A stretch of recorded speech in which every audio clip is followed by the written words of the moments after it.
Good day and welcome to another episode of Drew's Book Reviews. Today, here on the edge of known space, we are going to talk about Larry Niven's Ringworld. So I will be talking today about Ringworld Throne. This is the third book in the Ringworld series, which is apparently an award-winning series, or at least that's what the titles of some of these books claim that it is. At least the first one was. Anyway, let's talk about Ringworld Throne. If you're interested, stay tuned. We'll be right back.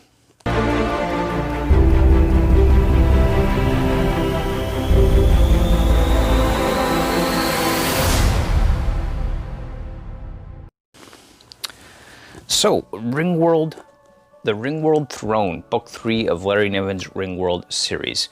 So this, well, first of all, if you don't know about Ringworld, basically it's this massive ring built like a Dyson sphere idea around the Ringworld, which is around, the ring is around this star, and it's kind of this artificial construct world where there's a whole bunch of different hominid species who have evolved to different levels of intelligence and technological abilities throughout this entire Ringworld. And this is discovered, and the book Ringworld is where our main character Louis Wu is introduced, in which he discovers the Ringworld along with this alien species called the Puppeteer, a character named Tila Brown, and a Chimie, formerly known as Speaker with Animals, who's like this intelligent warrior species that's evolved from like cats. Anyway, that's the basic idea behind Ringworld. So at this point, if you haven't looked at my other reviews on the Ringworld series, definitely check them out. I will try to remember to link them below. But essentially that is the basis of this book series as a whole.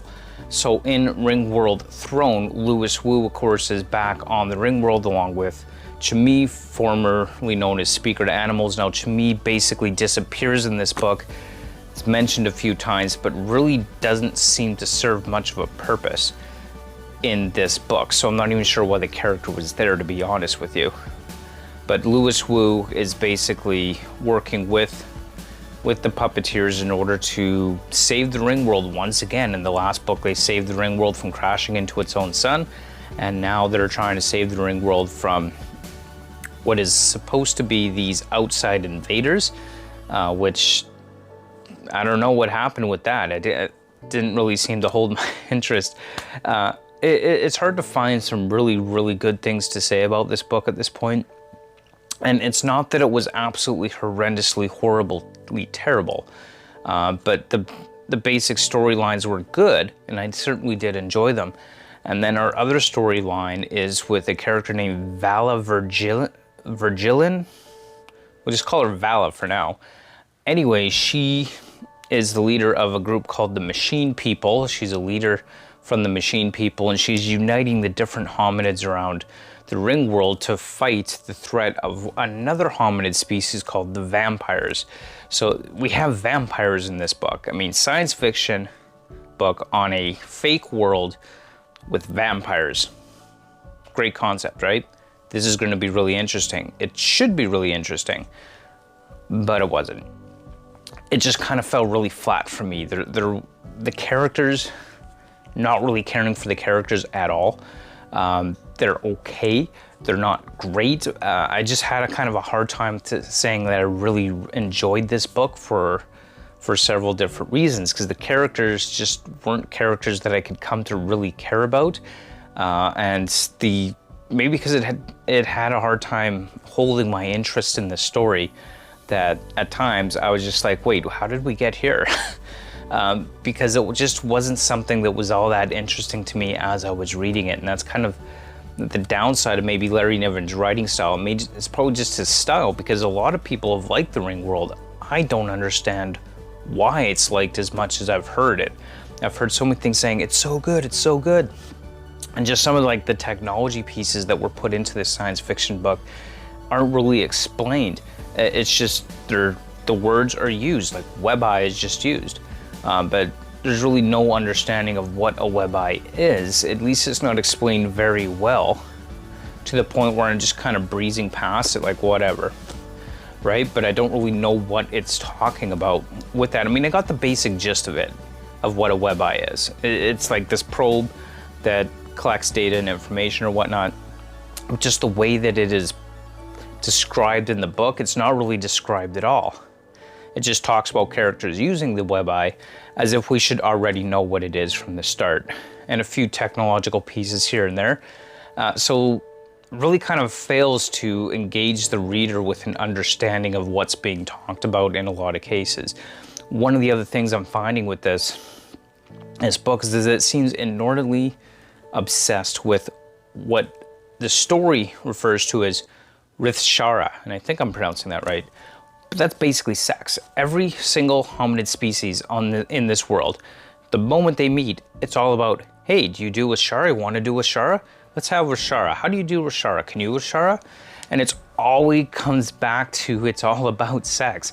Even in the middle of fights and battles within this book, suddenly it's, let's Rithshara. And you're in the middle of negotiating something, suddenly let's talk about having sex. If you're the first time you meet a new group of people, first thing you ask about is sex. Everything comes back to that constantly. And it just breaks the story for me. It breaks the narrative.